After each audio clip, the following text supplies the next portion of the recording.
Hey everybody, today on Henry's HowTos, I'm going to show you how to make Halawet el-Jibn. This is a Lebanese dessert which is basically a sweet cheese. Let's get straight into it. So guys, the first thing we're going to do is make our simple syrup. Now simple syrup is one of the fundamentals of cooking. The basic ratio is 1 cup of sugar to 1 cup of water. So I'm going to start by adding in 3 cups of water into a small saucepan, along with 3 cups of sugar. So this is going to be enough for the actual recipe itself, as well as a bit of extra to top on top if you want a bit more sweeter. And to cook this, all we want to do is bring it to the boil and just get the sugar dissolved. And that's all there is to it. So as you can see, it's about to reach the boil and our sugar has completely dissolved.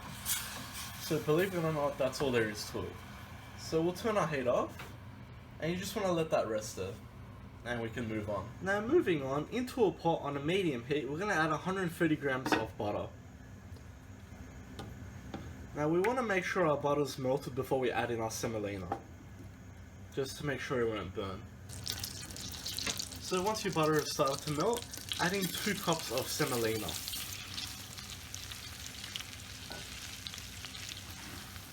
Now we just want to stir them together and combine them and cook them together.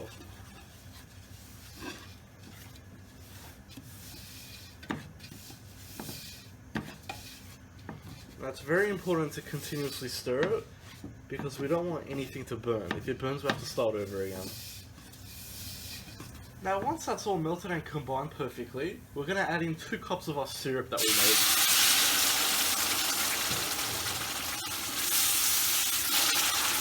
And just stir that through.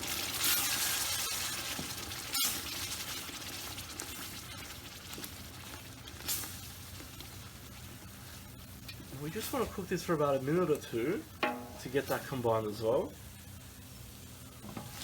At this point, reduce your heat to a low to medium. Now we're going to add in 2 cups of mozzarella cheese.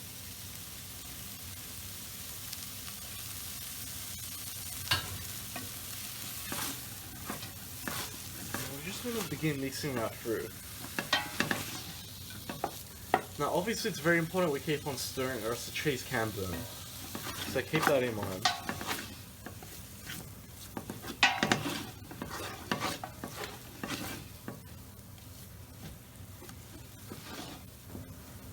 Now into a pot I'm also going to add in 1 tablespoon of orange blossom water, along with 1 tablespoon of rose water. This will give us a beautiful flavour and aroma. So just mix that through as well.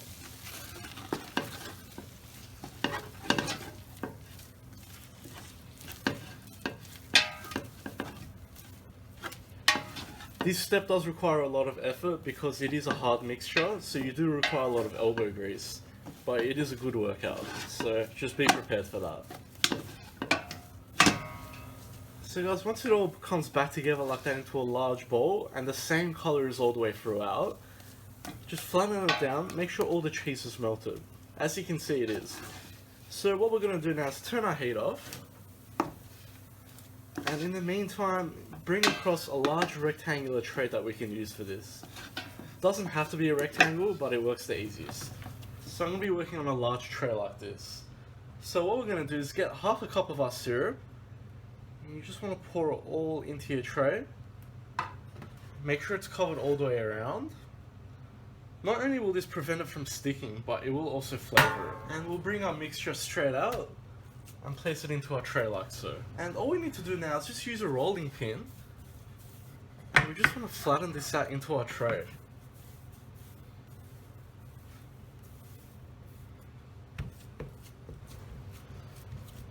Just like so.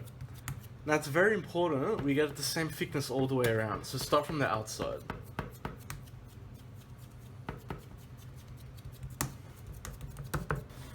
And there we have it. So guys, like I said, it has to be thin, not paper thin though.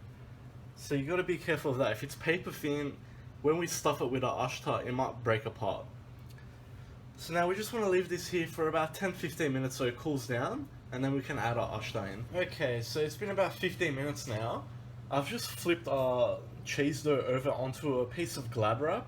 This will just make it easy to work with, primarily because we can lift it up like this and we can turn it. So guys, I'm going to stuff this with my homemade Ashta, which is basically a Lebanese style clotted cream. I've got a video on it, I've put the link in the description if you want to have a look at that. It's very easy to make, there's not much to it. So I've stuffed it all into a piping bag. All we're going to do is pipe it along and then we're going to roll it over. So we'll start at one end. And we'll lift up our cling wrap, bring it over like that.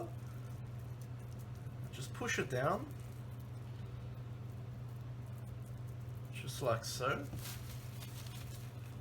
Take it over one more time. So that's our first one done. So using a knife, just cut that. And I'll just cut the ends off. And you just want to cut them into little, almost rectangles like that.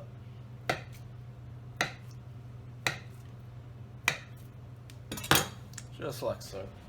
And basically we're just going to continue the same process until it's all finished. Okay, so how beautiful do they look? That's time for the finishing touch.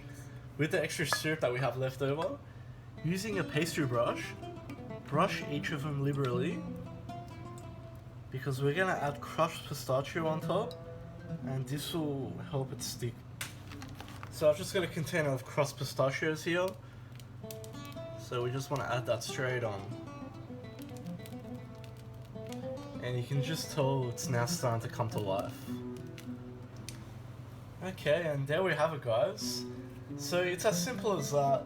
It is a long process, although it is a really fun process to give it a try at least one time. I hope you like that guys, please like and subscribe. If you've got any comments or suggestions, just leave them at the bottom and I'll see you all next time.